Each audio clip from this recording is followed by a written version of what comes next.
عالية منقولة كرة باتجاه رافينيا. رافينيا هرب، رافينيا انطلق، رافينيا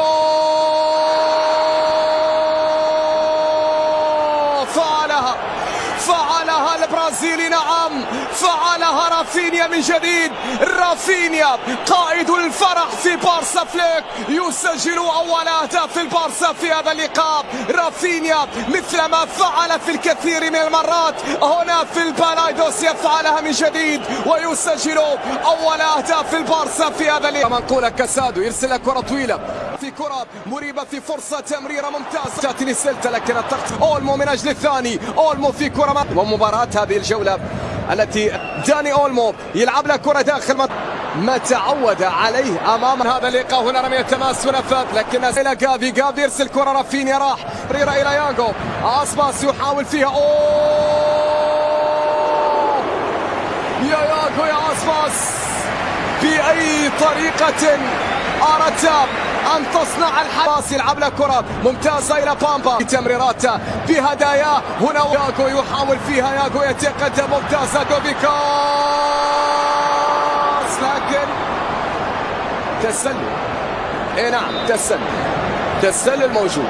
ادري إلى رافينيا الكرة والانطلاقة من الطرف الأيمن في لحظة غضب.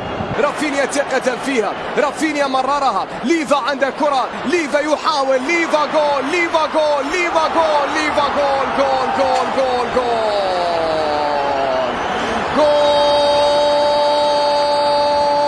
وصدارة البارسا محمية بأهداف هذا البومبر البولندي.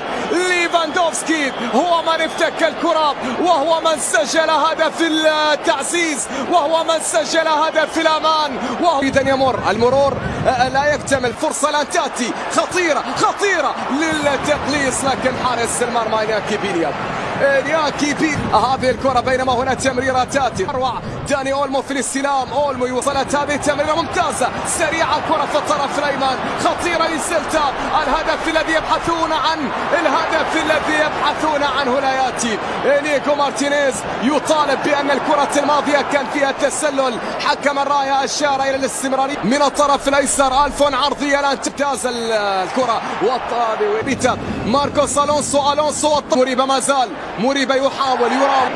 هذا هو السقوط لمريبة. كوندي عنده كرة الخذوهات إلى رافينيا. البارسا انطلاقة لن تأتي من أولمو ممتازة. رافينيا كمان يا رافينيا لكن القائم الأيمن رفض كرة رافينيا. القائم الأيمن وقف مع أصحابه في لقطة في الكرة. تمريرة بينية التي يريد من خلالها سلتا إحياء آماله. نعم بخطأ من كوندي. سلتا يسجل هدف التقليص. ألفون هو من يفعلها. ألفون هو من قلصها. ألفون لأحلامي وآمالي فريق سلتا بلا فرصة التعادل من جديد. إغليسياس في كرة لسلتا ممتازة. اللمسة تمرير النقل الوصول التعديل الله